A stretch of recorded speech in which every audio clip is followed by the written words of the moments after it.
Welcome to Radhika's kitchen.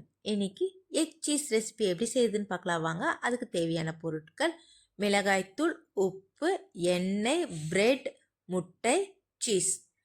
தவா சூடே ஆகக்கூடாது. தவா பற்றி வச்சுன்னு அடுப்பை சிம்மில் வச்சுட்டு ப்ரெட்டை வச்சிடணும், இல்லை ப்ரெட்டு தேஞ்சு போயிடும்.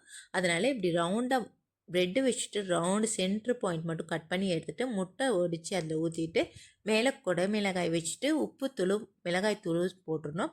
அடுப்பை சிம்மில் வச்சுருக்கிறதுனால அந்த முட்டை நல்லா வேகும். இப்போ திருப்பி போட்டுக்கலாம். ஒரு ஸ்பூன் எண்ணெய் ஊற்றிட்டு இப்படி திருப்பி போட்டுட்டு மேலே மிளகாய், சீஸ், ஒரு சிட்டுக்க மிளகாய் தூள் போட்டுட்டு எறுக்குனோம்னா சூப்பரான எக் சீஸ் ரெசிபி ரெடி ஆகிடுச்சு. அந்த சீஸ் எல்லாம் உருகி பார்க்குறதுக்கே ரொம்ப சூப்பராக இருக்கும். நீங்களும் வீட்டில் ட்ரை பண்ணி பாருங்கள்.